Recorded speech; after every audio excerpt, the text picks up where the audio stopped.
about his assignment, and he'll keep his eyes inside and deliver some vicious hits. 1, 2, 3, swag! Woo! And now Kelsey applauding the hit.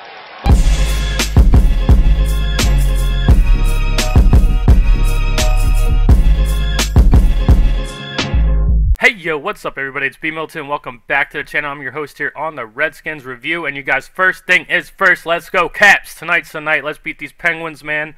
For some reason we don't know how to beat the Penguins, but we're leading. I have faith in the boys, so let's go Caps. In this video today we're going to be talking about the Redskins draft, and I think overall a very positive draft. The NFL Network gave the Washington Redskins a B for the draft, and in all honesty, if I had to just go through these players and give it a grade myself, I would have to give it a B+. I don't think it's an A range, but I think it's a very solid draft. I think it's one of the better drafts we've had in a while. But before we go and dive into all of the draft picks and everything, I need to come clean, man. I broke a promise to you guys videos ago. I said that in the title of all my videos, I was going to put hashtag Fire Bruce Allen in all my videos, and I had a lot of people comment on my videos and say, why do you have that on there? That's dumb, or, you know, Bruce Allen this good, or, you know, whatever. People gave me so many reasons why they didn't want me to have the hashtag Fire Bruce Allen in the title of all my videos. Now, I'm not taking it away for any of those reasons. I'm taking it away for a personal reason. And the personal reason, it's simple. I just think it's tacky. I just think it looks tacky, and that's really the whole reasoning behind it. So, sorry for breaking that promise if that meant anything to anybody, but there is a catch. The hashtag for Fire Bruce Allen will forever live on the channel because of this. Here you go. This shirt will be making an appearance on the show every now and again.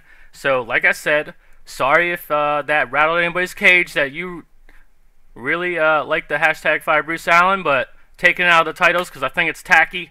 But this shirt will be making an appearance. So now let's get into the draft, man. First of all, man, me and Louis T, it doesn't stop with us. Anyone who disliked the Geron Payne pick, we heard about it, all right? There's so many people who liked the Geron Payne pick, and I'm someone who was on videos previously who said that if we didn't take Geron Payne or Vita Vea, the team wouldn't be serious about building the defensive line. But the more I looked into Geron Payne, he was a late first-round pick, and also when I said we needed to take those two players, I also said if the only thing I would want to do besides that is take Derwin James, and Derwin James was there, all right? So, but in all honesty, the reason why I feel so much better about this draft and I feel so much better about what we did, it really comes down to one thing. The reason that I'm going to let this Geron Payne thing slide, and I just feel really well. I like the draft really well just because of Tim Settle. Because of this Tim Settle pick, man. When the Redskins came back and doubled down on the defensive line and got a real nose tackle, I'm sorry, I don't give a fuck what you think. Geron Payne is not a 330 to 50 pound nose tackle in the NFL. That's what I was worried about. But when we turned around and we picked up Tim Settle, it was a big weight off of my shoulders. I was like, obviously I liked the Darius Guice pick. I liked some of the other picks, but when we got Tim Settle, that is what changed the entire draft for me. That is what made me have a really good outlook on this draft, is because the entire time what I was worried about and what I was trying to get across, which apparently I didn't do a good job of explaining in my last video, which I completely deserve whatever you guys want to say to me for it. But what I was trying to say is that the Redskins are going to see Geron Payne as more than what he is. They're going to see him as a pass rusher. They're going to see him as a smaller, shiftier guy, a more athletic guy on the defensive line. That's what the Redskins are going to see him as. I'm not trying to say that's what he is. I'm trying to say that's the mentality the Redskins have. That's the mentality. The Redskins are trying to build a smaller, athletic, quicker, faster defensive line. I wanted Vita Vea. I wanted an anchor. Tim Settle isn't the 350-pound, nose tackle that Vita Vea is, but I am completely down with this pick. And the more that I watch Tim Settle, the more I like a great value pick. And like I said, when the Redskins came back and doubled down on the defensive line, because I doubted the Redskins, man. I'm sorry, but I've seen what we've been doing in the past couple years, so I doubted them. 1, I knew they were going to take Geron Payne over Vita Vea. 2, once they made that pick, I thought they thought we were good. I thought they were like, oh, we got Geron Payne. We invested a first-round pick on our defensive line. We don't need to be going back to the defensive line like that. But when they went back and got the Tim Settle pick, yes, I did not think that they were going to be that smart. I did not think that they were going to be doubling down on the defensive line like that. I just didn't see them doing something so smart. All right, so but what the Tim Settle pick does is now I can just, when it's coming to the Geron Payne pick and we're talking about value and who was on the board at number 1 in our first pick in the draft, if you just forget about all that, if you just look at the players that we got and you don't even, we already picked them all. They're all Redskins now, all right? So if you just look at the guys that we drafted and you look at the Geron Payne and you look at the Tim Settle pick, I feel good. I like it. Forget about where we picked Geron Payne. It's over. That's the past. Geron Payne is a Redskin. Tim Settle is a Redskin. And I feel like our defensive line is much bolstered. And that's all I wanted. That's what I wanted the entire time. When I was saying I wanted Vita Vea as our first pick, the entire time, all I'm really saying is let's build a defensive line. And the Redskins started to do that in this draft, and it makes me feel really good. But let's go on to Geron Payne. Like I said, I like Geron Payne. I just felt the more that I looked into him, the more that everyone agreed he was a late first-round pick. But one of the things that I love about Geron Payne that I guess not a lot of people understand or realize is Geron Payne is a smart player, and something that he does that just puts a smile on my face when I watch it.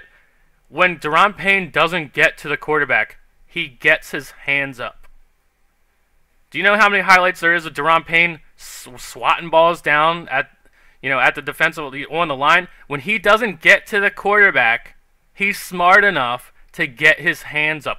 That shit irks me. Do you know how the Redskins are not good at doing that? Like two times max a season, we'll see someone like Terrell McClain or someone randomly just get their hands up and deflect a ball, and everyone just goes, "We can do that." That's something that we don't do that. I don't know why, and it's not even just the Redskins. There's a lot of people. There's a lot of teams in the NFL who don't do that. They don't get their hands up. You know what I'm saying? So that is, when I watch Geron Payne, that is one thing that will bring a smile to my face.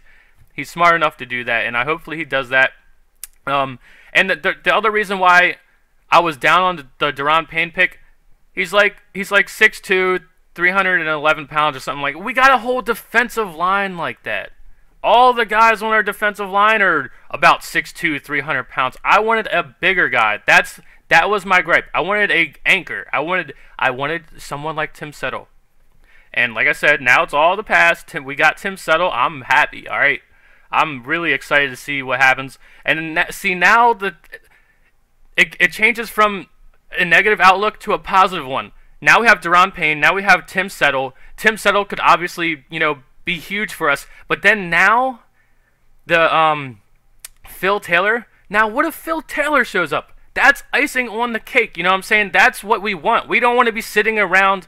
We don't want to be sitting around just sitting here depending on Phil Taylor to show up. Now we're sitting here like we're good without him, and if he does show up, it's icing on the cake. That's how you want to plan, and that's what I honestly didn't think the Redskins were smart enough to do, but they proved me wrong. So let's go into the second pick, Darius Guice. What was whoever picked before us in the second round? I think it was a Geron Johnson or whatever. Is that who they picked? I can't remember. But apparently that's the running back that we wanted because we traded back right after that. I feel like that was the running back that we really had our eyes on. But I like Guice a lot. What I am hoping is that Darius Guice comes in here and does what Matt Jones was supposed to do. Get the hard yards. On first down, let's get 4 yards. Just no dancing. There's no dancing. We're going to hand you the ball, and you get those hard yards. Get us 4 yards on first down, and you've done your job. That's what Matt Jones didn't do. That's what we all thought Matt Jones was going to do. And I love the Darius Guice pick. It makes a ton of sense for us, and it makes it's even better that we traded down and we still got a good running back. And that's why the whole Geron Payne thing is like we could have done what we did with Darius Guice. We could have done that in the first round. But needless to say, really stoked about Darius Guice, man. And then I'm sure, as you guys have probably seen, the whole little documentary about his life or whatever and all the shit that he's been through, things like that. I'm not worried about his character, personality, character traits or whatever. I'm not really worried about any of that. We're not a football team that can be worried about shit like that. That's the shit that the Patriots worry about. The Patriots are like, we're a winning organization and we have our shit down.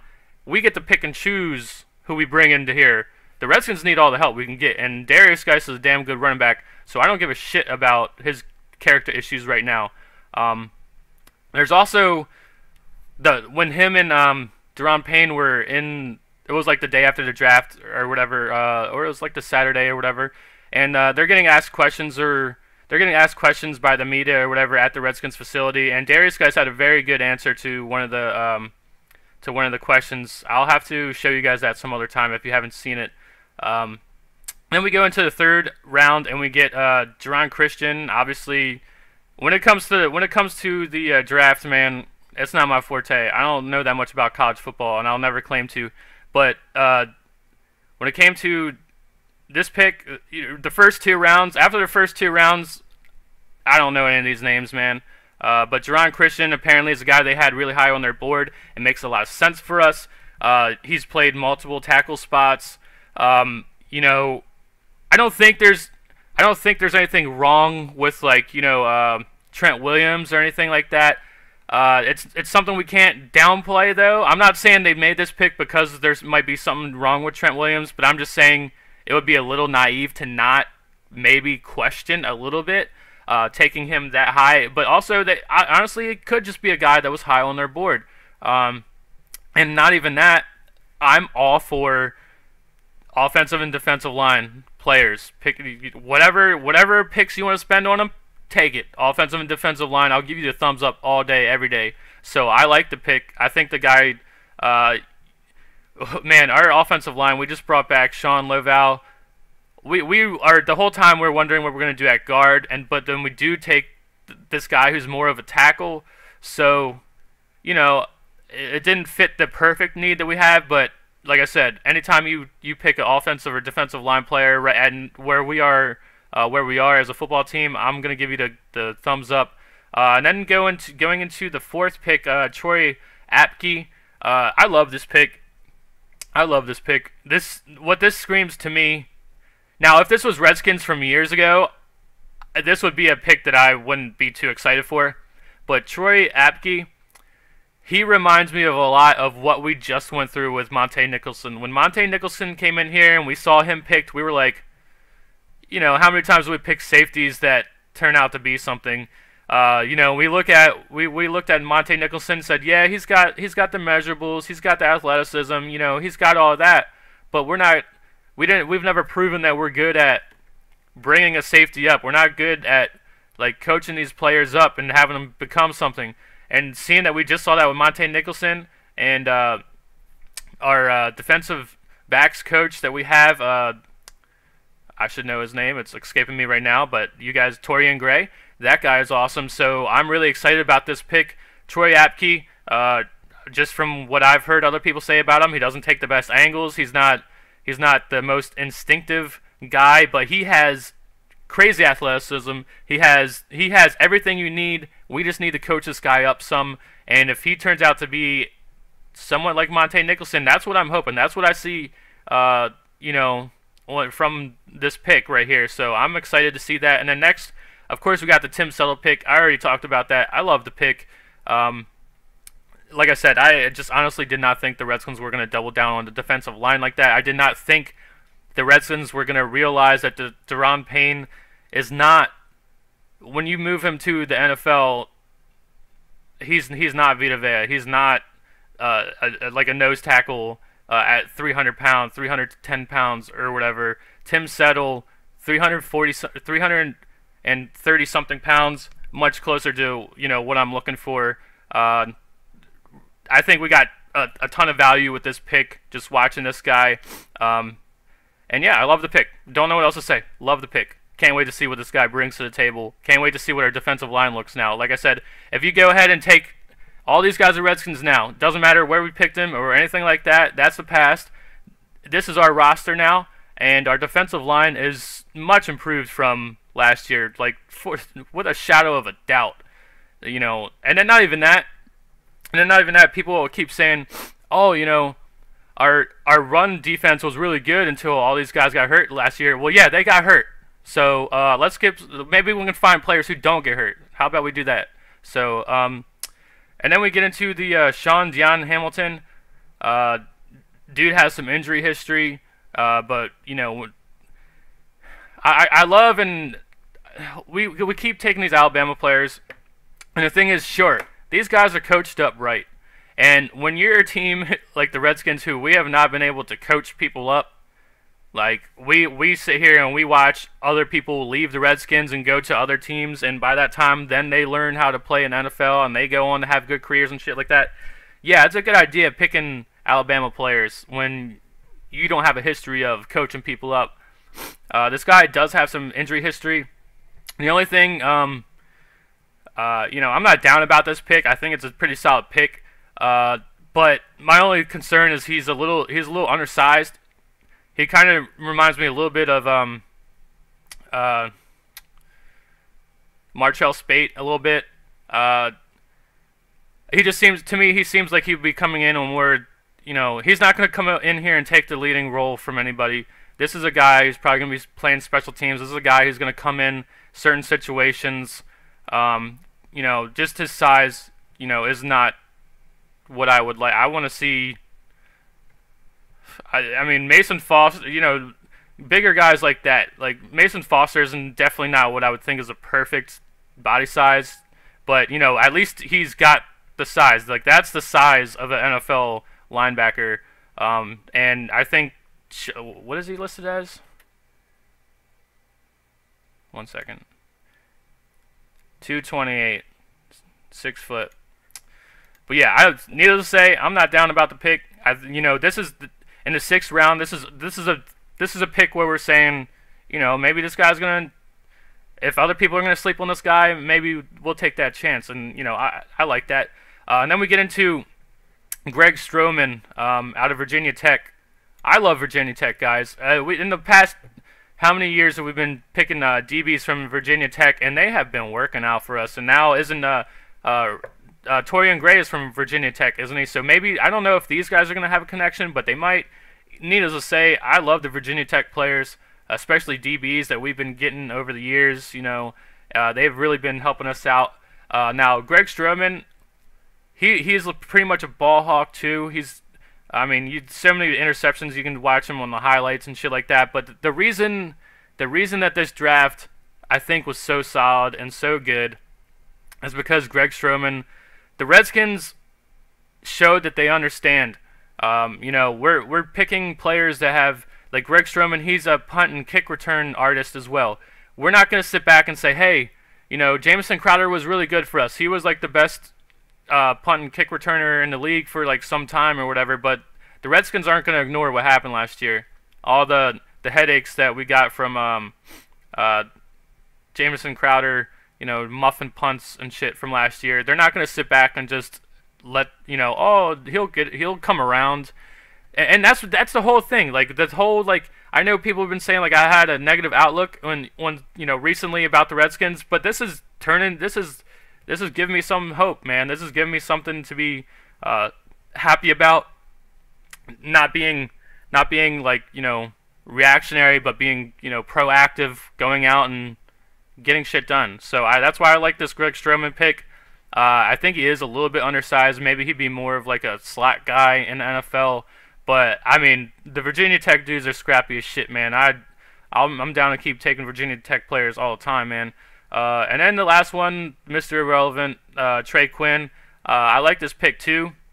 Apparently Jay Gruden, he was like, apparently, I forget where I heard this, Jay Gruden wanted to pick Trey Quinn earlier, like in the 6th round or something. Like, he was campaigning for this guy, Trey Quinn, like earlier. Also, because, you know, it is kind of, we need wide receiver help. I guess that is kind of a, I mean, we need, I like how we did the draft. I definitely like how we did the draft, but we need wide receiver help too, and we got a wide receiver in the 7th round. I like the pick, and I'm totally for taking all the defensive players that we did, but we still got holes, and we need wide receiver help. I do like Trey Quinn a lot. Apparently he can return kicks and stuff like that too. Trey Quinn, to me, is kind of, I'm just going to write, kind of just watching his highlights and stuff like that. Trey Quinn, I believe, is going to kind of come in here and take over the role that Ryan Grant, he's going to try to fill that hole that Ryan Grant left us with. He kind of reminds me of the same type of player. They're both not the tallest, both not the fastest, both not the strongest, but they're productive, and that's what I'm hoping Trey Quinn comes in here and does. He's probably definitely making this roster. And yeah, as a whole, I like the draft. Solid draft. Gives us hope. Gives us, you know, something to be happy about. Darius Guice, can't wait to see what this kid does, man. Just cannot wait. It brings up questions. What's going to happen? We might have too many running backs. Who's going to get cut? Whatever. Who knows? We don't know yet. We got to see all these guys in action. We might be sitting here and saying, you know, we might be seeing Geron Christian play starting on the line somehow this year. You know, never doubt it. That pick might come in a lot of handy, and not even if this year, down the road. We do need to start thinking about what we're going to do, you know, life without Trent Williams. We need to be proactive. That's what I'm saying. Instead of reactive all the time, we need to be proactive, and that's why I think this draft was really solid. And I'm just going to say it again. The Tim Settle pick really put me at ease, man. The Redskins showing that they understand that the defensive line needs to be solidified. That's all I wanted. That's all I wanted. That's why I knocked the Geron Payne pick. That's all I wanted, was a sense of they get it. They get the defensive line needs to be priority. And yeah, I cannot wait to see Tim Settle. What could Troy Apke be? You know, dude's fast. If we get him coached up right, that could be another Monte Nicholson pick, you know? If Dion Hamilton comes in and does anything, if we're the people who took the risk on this kid who's got injury history for a 6th-round pick, if he lives up to, you know, even just being a core special teams player, like fighting to get on to this active roster, that's worth it, man. Greg Stroman, I know Greg Stroman's going to do something, man. That kid's explosive. He's going to do something. So yeah, also another reason why I was a little bit upset about the Geron Payne thing is because even after the first day of the draft, Jay Gruden talked to the media, and he said that the Redskins' phone was ringing all day. Because someone asked him when they were on the clock, if anyone called them, and Jay Gruden said, our phone was ringing all day, not just when we were on the clock. That's what I'm saying. We could have made some moves. We could have traded back and still got Geron Payne. But the Redskins love this dude, and I don't dislike him. Like I said, this guy's a smart guy, and he's a young guy. When you watch him talk at the interviews and stuff, it makes me like him even more. I like the guy. And him and Tim Settle, you know, can't wait to see them on the defensive line. I hope that becomes a bright spot of our football team, man. Look at what the Eagles did. They invested in their defensive line last year. They've been doing it. They got, you know, they bolstered their defensive line, had a strong defensive line, and then they had Blunt, like a, you know, not a shifty running back, just, you know, help their offense out. Look at the Ravens. Even though when the Ravens have a down year, even when the Ravens don't make the playoffs, their defensive line keeps them in games. Their defensive line wins them games. They have such a solid defensive line, guys they can rotate in, that the talent doesn't fall off much. That's what I want. I want our defensive line to become the bright spot of our football team, and that's why this is a solid draft. Let me know what you guys think. I'll see you guys in the next one. Hail to the Redskins. Go Caps. Peace.